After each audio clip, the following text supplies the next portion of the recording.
Audience member 1, audience member 2, and audience member 3. Here we go. Who here has a pet? Who here loves their pet? If you're like most people, you have had a pet at one point or another in your life, and I bet that pet brought you all kinds of joy and happiness, but what you don't know is they probably also brought you good health. Like most of you, I have had pets, and I even have a puppy now that I love more than anything. And like most people, I had no idea just how much she was doing for me. I mean, don't get me wrong. I knew she made me happy, and she even got me outside and walking, but it wasn't until I saw my mom get her puppy that I truly understood the power a pet can have in your life. It completely changed her life for the better. Who doesn't want that? I'm sure most of you do. How many of us can truly say that we don't suffer from some form of mental or physical health issues? I know I can't, and even those of us that don't probably know somebody that does. So today I want to tell you how owning a pet can make your life, or somebody you love's life, so much better. Owning a pet can have all kinds of health benefits, most of which most people don't even know about. Whether it's physical or mental, a pet can help you find better health. Today I want to tell you a little bit about those health benefits. First, we'll talk a little bit about the physical benefits your pet can bring you. Then I'll tell you just how much our furry friends can help improve our mental health. And finally, I want to tell you a little bit about all the people who are already being helped by their pets. So let's start by talking about just how much a pet can improve your physical health.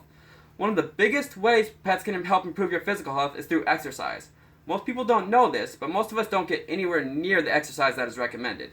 In fact, according to a 2011 medical journal article written by Jacqueline Epping, only about half the adults and less than 2/3 of adolescents get the recommended amount of exercise. But owning a pet like a dog can change that.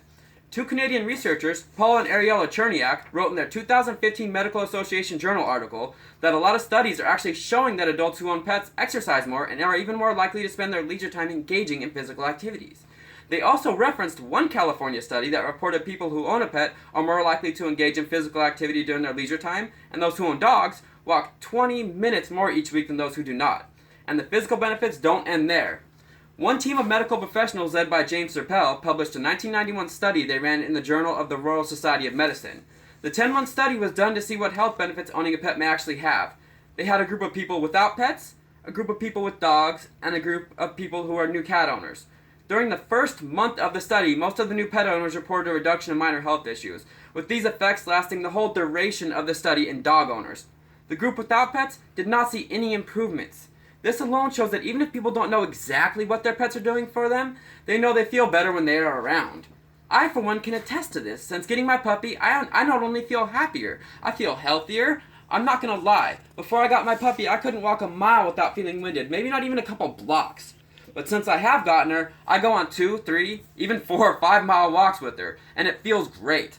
I don't know if the walking is fully to blame, or if my puppy is just doing something for me that I don't even know about, but I can say thanks to her, I feel great. But as I said before, it's not all about the physical. In fact, a big part of what a pet can do for us has more to do with our mental health. Whether you're lonely, sad, or have deeper mental health issues, pets can sometimes be the best medicine. For instance, let's look at how pets have helped the elderly.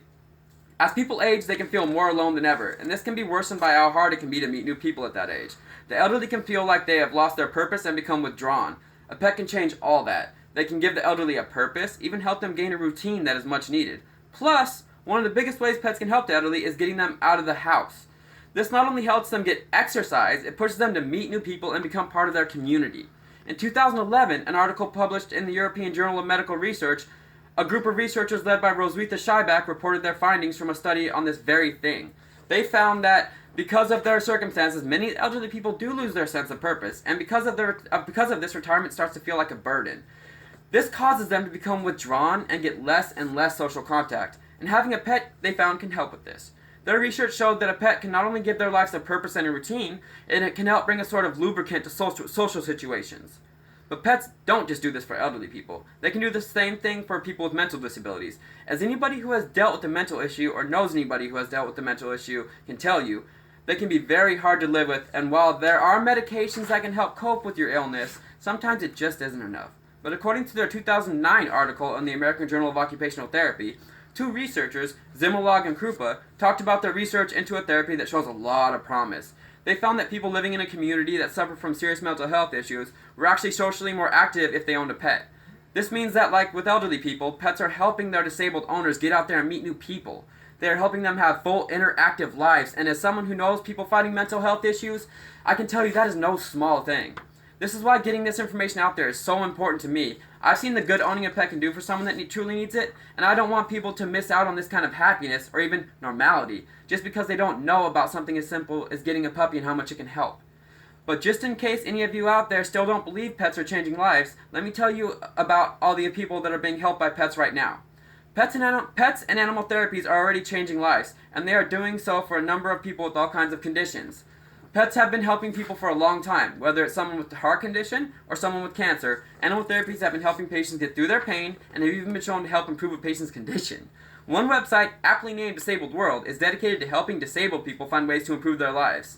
And if you go on their page titled Animal Therapies, you will see all the conditions that animal therapies are already being used in. They're helping chronic heart patients, cancer patients, veterans with PTSD, and even kids going through a dental procedure. And many of those therapies are seeing high success rates. It's easy to say that all kinds of therapies are used for all kinds of things, but what really matters are the success rates. So let's look at the success rates behind one type of animal therapy, its use in helping kids with autism. According to the Interactive Autism Network website, of all the parents with kids receiving animal therapy for their autism, 83% said they saw a noticeable improvement in their kids. Now that may not be a 100% improvement rate, but it's still very high in my book. And even if a lot of the other things animal therapies are used for only see a 10% improvement rate, that is still 10% of people being helped by their pets or animal therapy. With literally no downside to this form of help, isn't any improvement a win, or at least worth trying? I definitely think it is, and so does my mom, who is one of the people who has been helped by a furry friend. Now, we covered a lot of ways that animals can help people. We talked about how pets can help us not only physically, but also mentally. We talked about how they can improve the lives of both the elderly and the disabled, and we've even talked about all the people already being helped by animal therapies. You've gotten my take on it all, and you've even gotten a bunch of facts and statistics. But what you need to ask yourself is, do I have any issues a pet can help with? Heck, even if I don't, could one improve my life? Because I'd be willing to bet the answer is yes. So don't you want to live a happier, healthier life? Well, get yourself a best friend that will give you more than you'll ever know. And when you find out how great it is, tell a friend, because everyone could use the benefits that come from owning a pet. And here's my audience again. 1, 2, and 3. Thank you.